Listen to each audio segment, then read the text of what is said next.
साथियों नमस्कार। आज जिस विषय के बारे में हम चर्चा करने जा रहे हैं वो बिहार के राजनीति के नजरिए से देखा जाए तो काफी महत्वपूर्ण है। और जिस तरीके से नीतीश कुमार एमएलसी पद से इस्तीफा देते हैं उसके बाद से ये अटकलें लगाई जाने लगती हैं कि आखिर मुख्यमंत्री कौन होगा, नीतीश कुमार के बाद अगला मुख्यमंत्री कौन। ये सवाल सबके जहन में है, लेकिन उससे बड़ा सवाल ये उठ जाता है कि क्या नीतीश कुमार फंस चुके हैं अमित शाह के चक्रव्यूह में, भारतीय जनता पार्टी के चक्रव्यूह में। ऐसा हम इसलिए कह रहे हैं क्योंकि नीतीश कुमार से समझौता कर लिया जाता है कि वो मुख्यमंत्री पद छोड़ दें। मुख्यमंत्री पद छोड़ने के लिए नीतीश कुमार तैयार हो जाते हैं, लेकिन अपने शर्तों के साथ। शर्त कुछ ऐसी कि अगर वो मुख्यमंत्री पद छोड़ते हैं तो उनके बेटे को राजनीति में लाया जाएगा और एक अच्छा पद दिया जाएगा। अब सवाल बड़ा यहां पर यह उठ जाता है कि चलिए नीतीश कुमार तो एमएलसी पद से इस्तीफा दे चुके हैं। कहा यह जा रहा है कि 10 तारीख को वो राज्यसभा सांसद के पद का शपथ भी लेंगे और अक्षय तृतीया के दिन नई सरकार की गठन भी हो सकती है।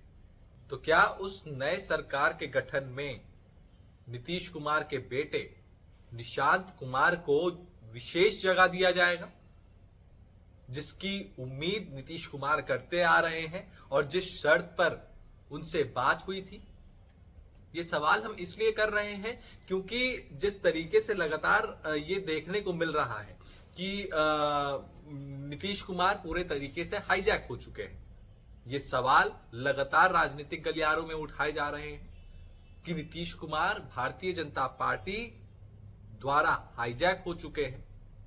अब सवाल ये उठता है कि क्या नीतीश कुमार हाईजैक हुए हैं, तो क्या जिन शर्तों पर नीतीश कुमार से समझौता किया गया है क्या वो शर्तें भी पूरी नहीं की जा रही हैं? और क्या ये सच्चाई है कि नीतीश कुमार के किसी करीबी ने तेजस्वी यादव से बातचीत करने की कोशिश की है कि निशांत कुमार को एक अहम पद दिया जाए अगर गठबंधन होती है तो? अगर नंबर गेम्स देखा जाए बिहार में तो वो उसके अनुकूल नहीं है, लेकिन कोई ना कोई हथकंडा अपनाकर ये चीजें करने की कोशिश नीतीश कुमार द्वारा की जा सकती है।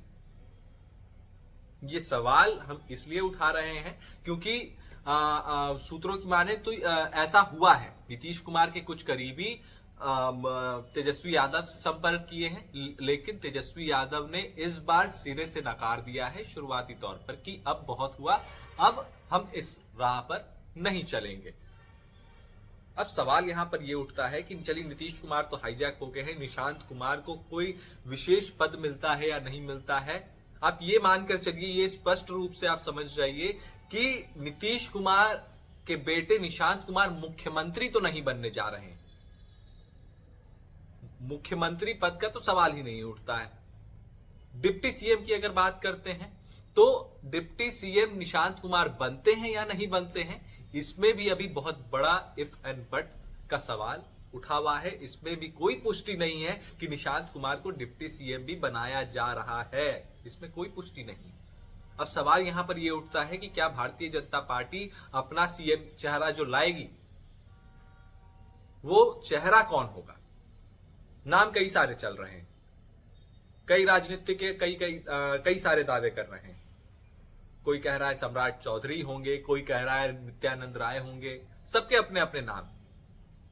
लेकिन सबसे आगे जिनका नाम चल रहा है और जिनका सबसे ज्यादा चांसेस है कि वो मुख्यमंत्री भारतीय जनता पार्टी बना सकती है उनको, वो नाम है सम्राट चौधरी का, जो कि गृह मंत्री भी हैं और बिहार के डिप्टी सीएम भी हैं। यूं तो अगर अन्य राज्यों की बात की जाए तो बीजेपी का ये इतिहास रहा है कि जिन नामों की चर्चा होती है महफिल में, उनको दरकिनार कर दिया जाता है।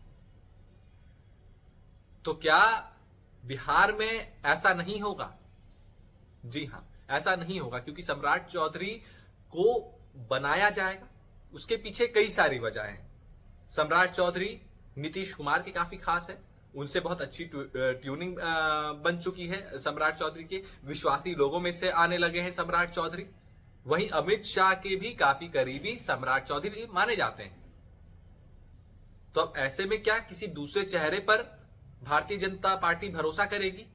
ऐसा नहीं लगता है। और जो ये अटकलें लगाई जाती है ना, और जो ये बातें कही जाती हैं कि जो बीजेपी वही करती है जो कि चर्चाओं में नहीं रहता, ये बिहार के लिए सीन अलग हो जाता है। ये इसलिए अलग हो जाता है कि क्योंकि बिहार की राजनीति ही बिल्कुल उलट है बाकी राज्यों के मुकाबले। तो क्या जो सम्राट चौधरी अगर बनते हैं मुख्यमंत्री, अगर उनको मुख्यमंत्री बनाया जाता है और 19 तारीख को जो शपथ ग्रहण होगा उसमें सम्राट चौधरी अगर शपथ लेते हैं मुख्यमंत्री पद का, तो क्या इस बात को जेडीयू के कुछ नेता जो कि ये चाहते हैं कि सम्राट चौधरी मुख्यमंत्री ना बने, भारतीय जनता पार्टी में भी एक बहुत बड़ा गुट ऐसा है जो कि प्रत्यक्ष अप्रत्यक्ष तौर पर सम्राट चौधरी के खिलाफ रहता है। अब सवाल यहां पर यह है कि जो सीएम रेस में जो लगातार नामों की चर्चाएं चल रही हैं, नित्यानंद राय काफी बड़े नेता हैं, उनको भारतीय जनता पार्टी काफी तवज्जो देती है, लेकिन उनको कभी भी एक बड़ा बेनिफिट या फिर एक बड़ी सौगात भारतीय जनता पार्टी नहीं दे पाई है। और ये एक सच्चाई भी रही है, और ये एक भारतीय जनता पार्टी के लिए एक विडंबना भी रही है। ये कह सकते हैं कि भारतीय जनता पार्टी को एक मजबूत चेहरा बिहार में नहीं मिला कभी भी। जो अभी उभरता हुआ चेहरा है वो सिर्फ सम्राट चौधरी है। सुशील मोदी जब हुआ करते थे तो बिहार में जो भारतीय जनता पार्टी की जब बात कही जाती थी तो सिर्फ सुशील मोदी का नाम आया करता था। लेकिन आज के दौर में जब सुशील मोदी नहीं रहे तो अब सम्राट चौधरी का नाम चलता है, और सम्राट चौधरी का एक लोकप्रियता अब लगातार बढ़ता जा रहा है।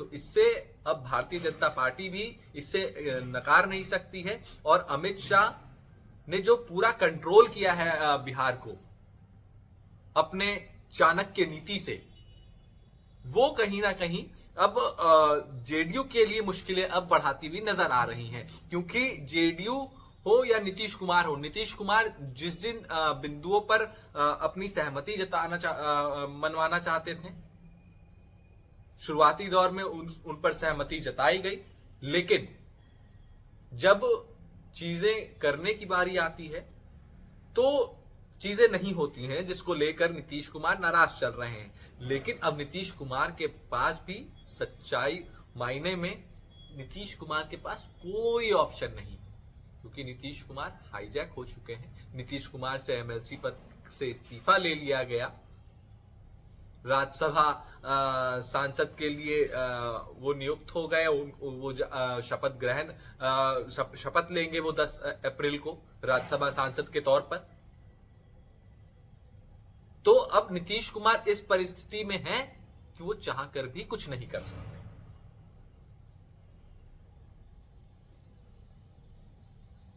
अब सवाल यहां पर यह उठता है कि क्या नीतीश कुमार के बेटे निशांत कुमार को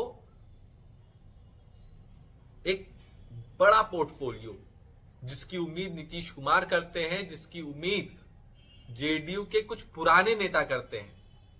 देखिए अभी जो जेडीयू के शीर्ष पे बैठे हुए, चाहे संजय झा हो या ललन सिंह हो, ये लोग पूरे तरीके से, ये ऐसा कहा जाता है, राजनीतिक गलियारों में ऐसी चर्चाएं हैं, हमेशा से ये चर्चाएं रहती हैं कि ये प्रो बीजेपी लोग हैं। तो अगर हम पुराने जेडीयू नेताओं की बात करें तो जो पुराने जेडीयू के नेता चाहते हैं कि निशांत कुमार को एक बड़ा पोर्टफोलियो मिले, नीतीश कुमार के बाद निशांत कुमार को एक बड़ा पोर्टफोलियो मिले, चाहे उन्हें मुख्यमंत्री बनाया जाए। लोग तो मुख्यमंत्री का दावा कर रहे हैं, लेकिन मुख्यमंत्री नहीं तो कम से कम डिप्टी सीएम तो बनाया ही जाए। तो क्या डिप्टी सीएम बनाया जाएगा? ये बहुत बड़ा सवाल है। आपको क्या लगता है? वीडियो को लाइक करें, चैनल को सब्सक्राइब करें और कमेंट करना ना भूलें। नमस्कार।